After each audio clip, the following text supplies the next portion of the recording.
A pop quiz: can you think of any other theme park that has undergone as many renovations as Disney's California Adventure? Expansions and attraction upgrades are the norm for any successful theme park, but DCA, which is still a relative baby in theme park years, has been in a constant state of overhaul since it opened in 2001. Some of the renovations have been improvements, and some of them have been turds. As of right now, it kind of seems like DCA has come full circle. I mean, for a little while there, Disney had a charming and attractive theme park, but they blew it. And we're gonna tell you how. I'm Clover, this is Loop, and in this video, we're gonna answer the question, is Disney's California Adventure bad again?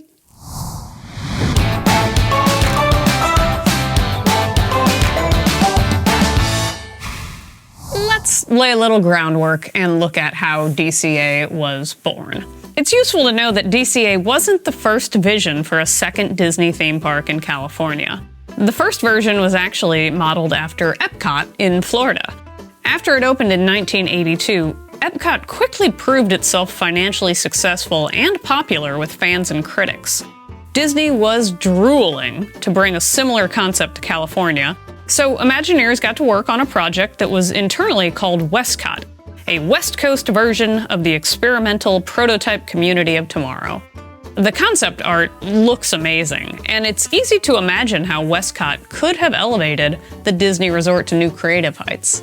Sadly, Westcot never materialized, partially because a budget was basically non-existent, and partially because there was quite a public backlash. As originally envisioned, Westcot would have required a significant expansion of the Disneyland resort. Now, remember that unlike Disney World in Florida, Disneyland is smack dab in the middle of a large Southern California city. Anaheim residents were not thrilled about the potential for increased traffic and towering buildings that would permanently change the local landscape. But the bigger issue was the éléphant dans la pièce, aka Euro Disney, which opened in 1992. Euro Disney was a financial disaster. The economic challenges of that park, which is now called Disneyland Paris, by the way, had a ripple effect on all of Disney's decision-making at the time. The company was determined to avoid making the same mistake twice. So they scrapped the ambitious plans for Westcot and started looking for a cheaper alternative. The canceling of the Westcot project because of bad planning and bad timing is such a bummer for Disney Parks fans west of the Rockies. The preliminary Imagineering that was completed before the project was canceled made it look like Westcot would have been an amazing experience. Westcot was dead, but Disney was still determined to open a second gate in Southern California. So the planning and execution of a budget-constrained, scaled-down version fell to Paul Pressler, the head of Disney Parks, starting in 1998. And let's just put it this way about Paul. He was a money guy, all right? He's a suit. He wasn't a creative person by any stretch of the imagination. So, unsurprisingly, the park that he produced was a chaotic mess. Pressler and his team opted for a theme that would celebrate the great state of California, highlighting unique landscapes, landmarks, and the culture of the Golden State. It was a concept that Disney brass hoped would attract both tourists and locals. And as the concept was further developed, Pressler kept a notoriously tight grip on the budget. This refusal to invest properly was a big reason that we ended up with the DCA that opened in 2001. When DCA opened, there were 4 distinct districts: Golden State, Hollywood Pictures Backlot, Paradise Pier, and Sunshine Plaza. The park featured 22 shows and attractions and 15 restaurants. And it projected a calmer, more grown-up atmosphere that was envisioned to appeal more to grown-ups than to kids. The entrance of the park was designed to look like a postcard of California, with giant letters spelling the state name out in front and a huge colorful mural with a replica of the Golden Gate Bridge behind it. I personally kind of liked it, but apparently I'm in the minority on that one, and I'll admit it was tacky. There were indeed some e-ticket attractions on opening day, including California Screamin', which was the park's flagship roller coaster, later redeveloped into the Incredicoaster. Soarin' over California, a motion simulator projection ride, which is now soaring around the world, and the Grizzly River Run water ride, which is still there today almost exactly as it was on opening day. There were a couple of really excellent shows, It's Tough to Be a Bug and Muppet Vision 3D, both of which are gone now. Otherwise, opening day DCA was just a hodgepodge of much lower tier attractions. There were carnival-style rides like the Maliboomer, the Orange Stinger Swings, and the Mulholland.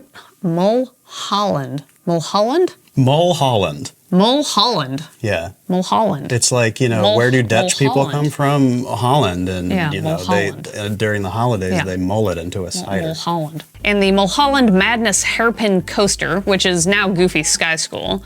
And then there were experiences like the Mission Tortilla Factory Tour and the Bodine Bakery Tour. And don't get me wrong, I loved these experiences, especially the fresh baked bread samples that you got at the end of the bakery tour, but they're not the kind of attractions that reliably bring crowds day after day. What was notably missing were attractions that would get kids to drag their parents over to this new park. For Disney Park, there really was not that much Disney magic going on, which was intentional since DCA was intended to be the counterpoint to Disneyland.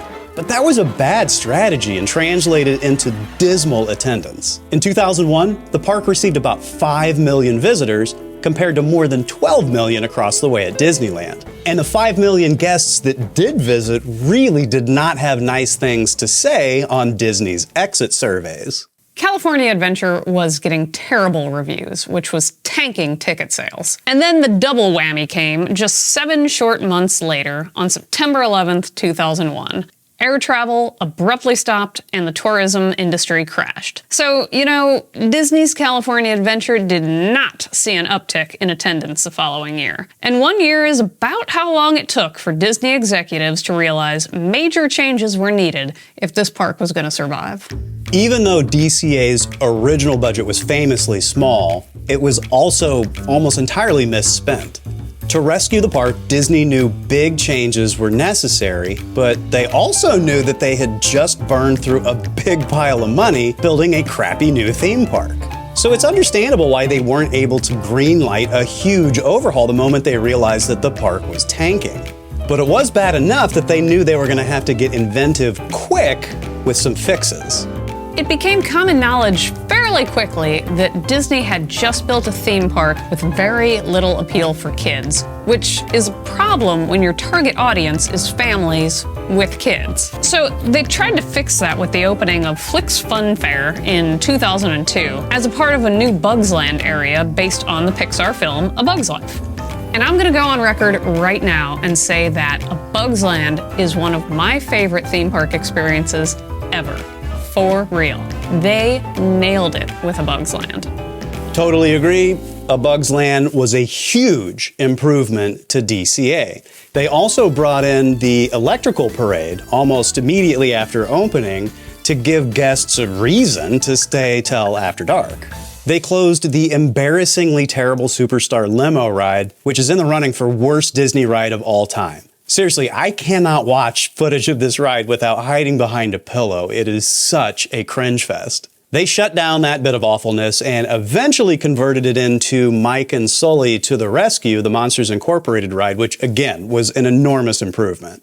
In 2004, they opened the Twilight Zone Tower of Terror, a very much needed e-ticket ride. And it kind of blows my mind that DCA opened without that ride. It's such an iconic part of the park that it's very strange to me that that was not an opening day attraction. It wasn't enough, though. These were all improvements, yeah, but it was just not enough to rescue that flagging park attendance. I can personally attest to how empty this park used to be, especially at night. We bought Disneyland Resort annual passes in 2005 for the first time, and that was the beginning of our going to the parks regularly, like some weeks it was every day. As a young couple, we would often walk over to DCA after sunset, not because it was better than Disneyland. No. But number one, you could drink beers there, and number two, it was almost never crowded. We could take a relaxing stroll around the park and hop on a ride here and there with practically no wait. Then, after it got late, we would plop down to watch the electrical parade.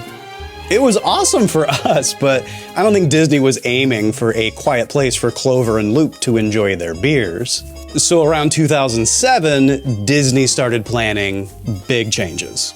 The first major expansion of DCA spanned about 5 years, and it completely transformed the park. Some of the updates included standalone additions of major new attractions. For example, Toy Story Midway Mania opened in 2008. Then, in 2010, the World of Color Water and Lights show came to Paradise Bay, which became the flagship nighttime show for the park. A year later, in 2011, The Little Mermaid, Ariel's Undersea Adventure opened, which brought another infusion of much-requested Disney IP. Those updates were definitely important, but there was still the outstanding problem, really the biggest problem of them all, which was the theme, California. How were they going to fix that? To this day, the park is still limping along on this lame thematic footing. At first blush, a California theme seems somewhat fitting because of the park's location and the aspirational cachet of the Golden State. But if you pause to think about how to translate the very broad idea of California into theme park attractions that are exciting for the whole family, a lot of questions come up. Like, why would a tourist travel to California to see a little replica of the Golden Gate Bridge when they could actually spend less money to go see the real thing? The California theme permeated the entire park, but perhaps the worst execution of it was the entrance, which was supposed to look like a vintage postcard. But the effect only worked from one angle, and while the mosaic mural was an incredible artistic achievement on its own, the entrance as a whole looked really disjointed and janky. Picture one of the many other Disney parks and their associated icons, like Cinderella's Castle, Spaceship Earth, Grauman's Chinese Theater, and the Tree of Life. California Adventure didn't have anything like that, just a big sheet metal sun sculpture that ironically looked cold and sharp.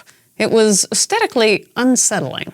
Another problem was the overall lack of Disney characters in this park. Disney has so much IP and almost none of it was showing up at DCA. So the first major expansion sought to address both the tacky entrance as well as the lack of exciting IP. And I think they did a damn good job on both fronts.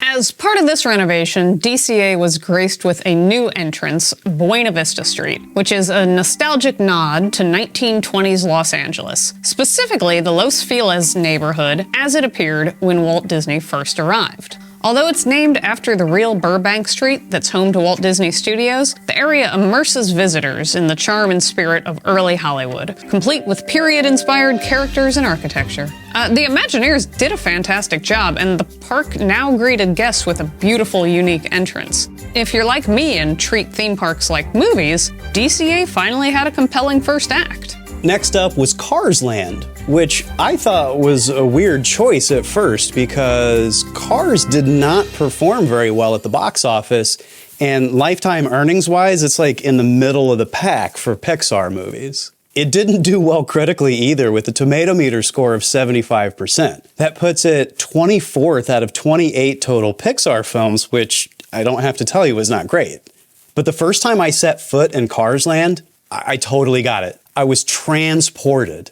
The Imagineers built a masterpiece here, and I didn't get it at all until I was standing in the middle of Cars Land, reminding myself that I was, in fact, at DCA and not the fictional Radiator Springs from the movie. If you had told me that the only reason that Pixar made the Cars movie in the first place was to serve as a model for this incredible new land at California Adventure, I would believe you.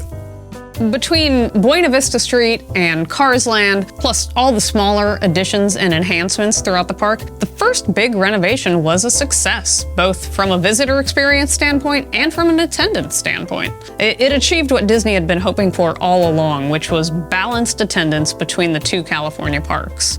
Interestingly enough, all of this was achieved while still remaining mostly faithful to the original California theme.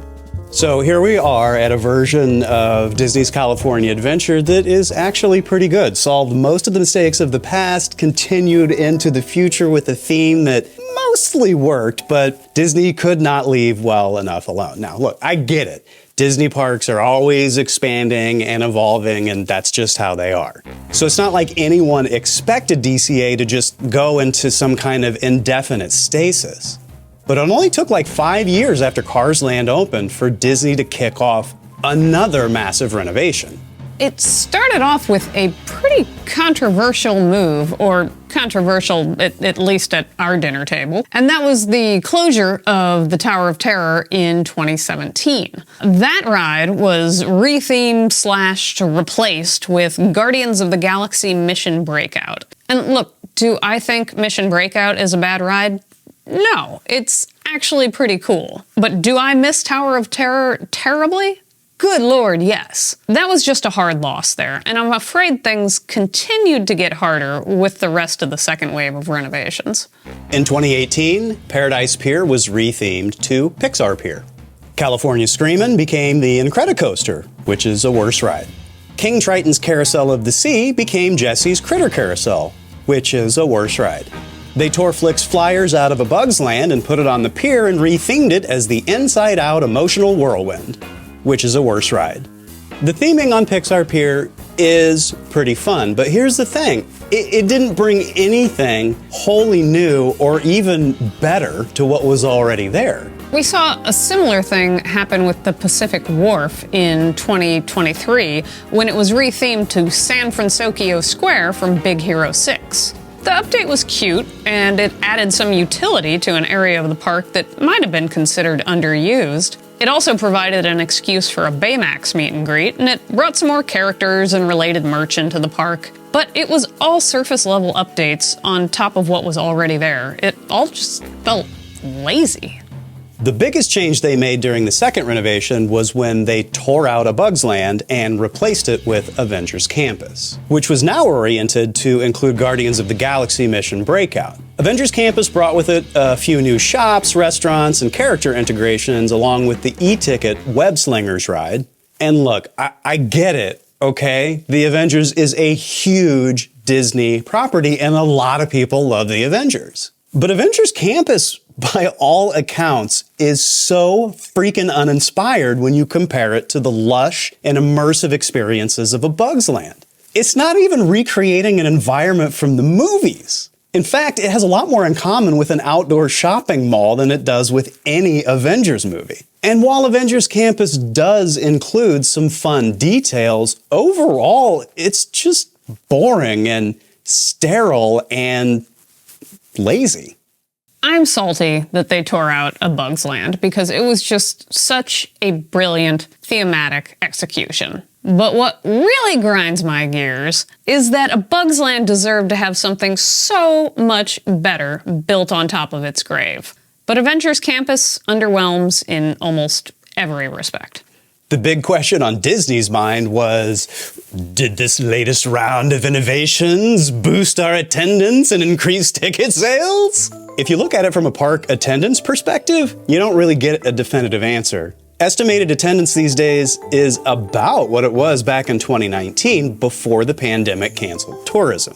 So it's really hard to separate the cause and effect here, but what is clear is that Avengers Campus and the other most recent updates did not give DCA the massive bump that Cars Land and Buena Vista Street did. From a fan standpoint, unless of course all you care about is the Avengers, it's pretty easy to make the case that things got worse with this latest update. It's true that the update crammed a buttload of new IP into the DCA experience, which is cool when it comes to character meetups and merch. But from a holistic standpoint, the cohesiveness of the park itself has absolutely gone to hell. And the days of trying to creatively adhere to the original concept of California at Disney's California Adventure, that's just gone. They don't do that anymore. A lot of the beauty of the original park concept has been stripped out, and what we're left with is a loose collection of concepts that don't even have graceful transitions among them. Have you ever tried to explain California Adventure to a first-time visitor who wants to know what's it all about and what should they visit? Well, good fucking luck, because really all you can do is just kind of scroll through a list of attractions and hope that something pops out at them. None of the announced forthcoming enhancements to DCA seem like they're really gonna fix this either.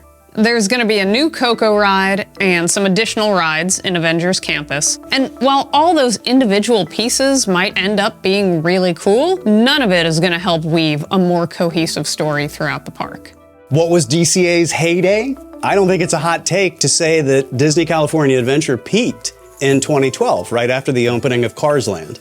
At that time, the park had something for everyone. Great kids attractions, awesome thrill rides, plenty of fun characters and IP, and perhaps most importantly, a really comfortable vibe and flow.